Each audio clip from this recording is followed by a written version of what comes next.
And we're back here on the GSMC Baseball Podcast, bringing you our fifth and final segment for today, which is going to be talking about the American League standings at the halfway point of this year, giving my thoughts on them, giving some surprise as well, and just going over exactly what I think about them, and just going over it. So, first off, we have the American League East at first place in the division.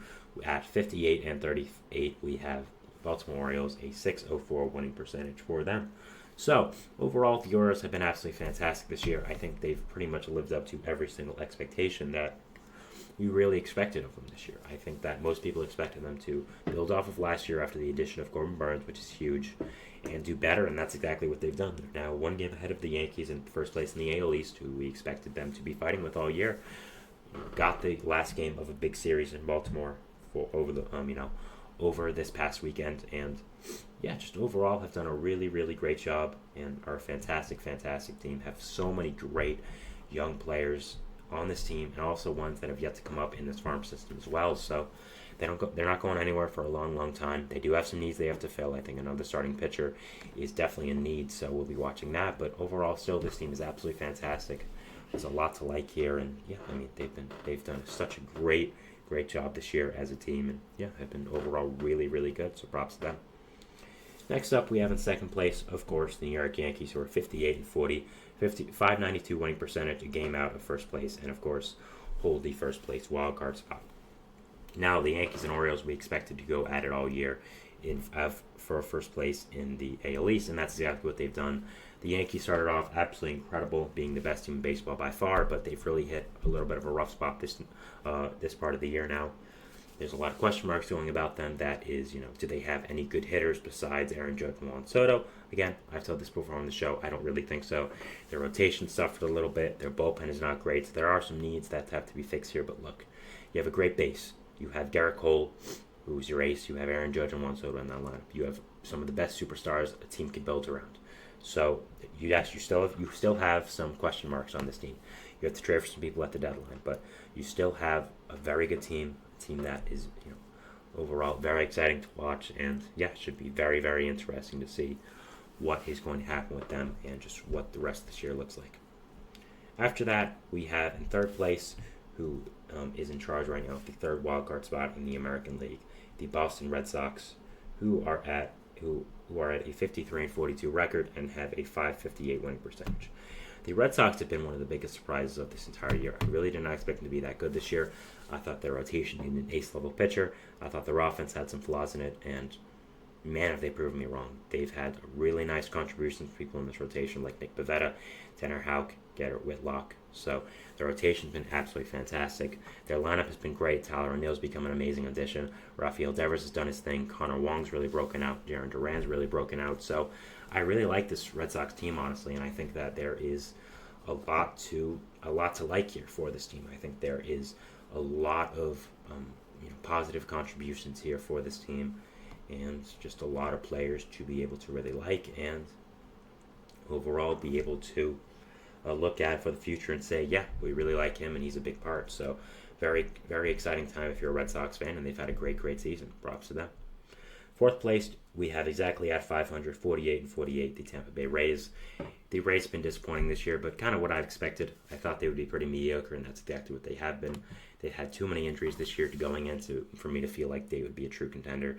Shane McClanahan, Jeffrey Springs, significant injuries, and obviously with the shortstop situation after Wander Franco, obviously the Rays just had a lot of question marks going into this year for them. So overall, I did not think they would be that competitive, and that is what has continued to happen here. So, I think next year's their year when everyone gets healthy, when they fully figure out the shortstop situation, and that's all I'll say about them for now.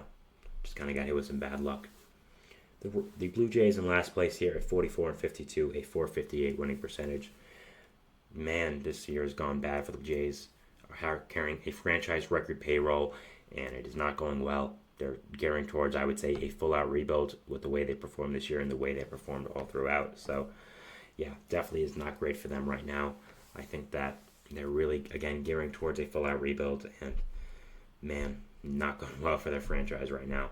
Will be interesting to see what happens at the deadline and how that really changes the course of their franchise. But, man, it has not gone great for them. AL Central now, we have the Guardians in first place at 58-37, a 611 winning percentage.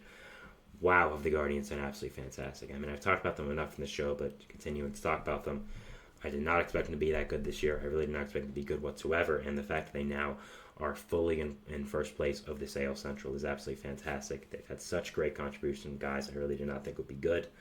And man, what a team they've been. How good they've been has been absolutely incredible, and props to them. And wow, what a season they've had. Second place, we have the Minnesota Twins, who are 54-42, who have a 553 winning percentage and are in 563 winning percentage, my apologies, and are in second place in the wild card. Yeah, Twins are a really good team. They have a ton of great pieces. I thought they would be by far the best team in the AL Central this year. I did not really think anyone can compare it to them, but man, they have done a fantastic, fantastic job. And the Guardians have done a fantastic, fantastic job, which is what I mean to say. And as much as the Twins have done a really good job as well, second place is, I'd say right now, is fine for them for where they are with this team. So, yeah, good job by them, and good job being here in second place. Third place, we have at 52-45, 563 winning percentage, the Kansas City Royals, who are 7 games back here and are 1 game out of the third wildcard spot. The Royals had a really good start to the season, have floundered a little bit, but overall I still think are a very good team. Have such a great rotation that there's no way they can be bad at all. Their offense has some really nice pieces, of course. Bobby Witt Jr. turning into an all-out superstar. I've had some other great pieces on the offense as well, like Salvador Perez, Vinny Pasquantino, MJ Melendez. So still a very good team. Just, are really going to need to fight for that final wildcard spot, and I do think need to add a bat. The Detroit Tigers are next, 47-50, a 485 winning percentage. Man, their bats failed them this year. I really thought they would be good. Their rotation has been absolutely fantastic, with Jack Flaherty and Tarek Subel really being great at the top of that rotation for them. But guys like Parker Meadows, Colt Keith, and Spencer Torkelson, young bats they really expected a lot of this year, have not done well. 2 out of the 3 are in the minors. I'm sure the other one would be in the minors, Colt Keith, if he didn't sign that big extension before the year. So their bats really failed them, but their pitching rotation is great, and if you can keep that together for the long run, I think you're going to be a fantastic team once you get those bats going. Finally, the White Sox at 27-71, above 70 losses before the All-Star break. At the All-Star break, man, gosh, that's rough. Whew. I expected them to be really bad. Maybe not this bad, but they're really, really, really bad, and they're going to get worse by the deadline. I don't even know if they're going to end up with 40 wins at this point. Oh my gosh, they're bad. Going to the AL West here, we have at the top of it the Seattle Mariners, who are only 1 game above the Houston Astros at 52-46, a 531 winning percentage. The Astros and Rangers really got off to a rough start this year, and the Mariners took advantage of that. Their pitching rotation is absolutely fantastic. Once their offense gets going, which it really has not, they'll be even better. So a lot to like about this Mariners team. The Astros and Rangers have done much better as of recently and are right in their tails, yes, but still a lot to like about this Mariners team. A ton of good pieces, and will be very interesting to watch them for the rest of this year. The Astros at 50-46 are next, the 521 winning percentage, only 1 game out, and they are also very close to the wild card right now, only 3.5 out, but still have been probably the best team in baseball since the start of June. So overall, have been a very good team since then. But man, the way they started out was really rough, and I'm not sure they'll be able to come back from it. So, but if they do make the playoffs, they'll be scary. Need to add at least 1 starting pitcher, maybe even 2, maybe a first baseman as well. So it'll be very interesting to watch them this year and see what happens to the rest. Rangers at 46 and 50, 479 winning percentage. Have done better recently, but still are not close to wild card right now. Still are 7.5 out. I don't know why there's rumors that they want to buy now because this short winning streak. They are not that good. They should not be buying. And yeah, overall, this is just a bad year for them. Injuries really took a hold of them. I think next year is your year to go for it again, try to compete for another World Series championship with this core. But man, the injuries really have roughed them this year, and they've not been good. Angels at 41-55 are in 4th place, 427 winning percentage. They are awful. Trout got hurt for the rest of the year. Not much to like about them.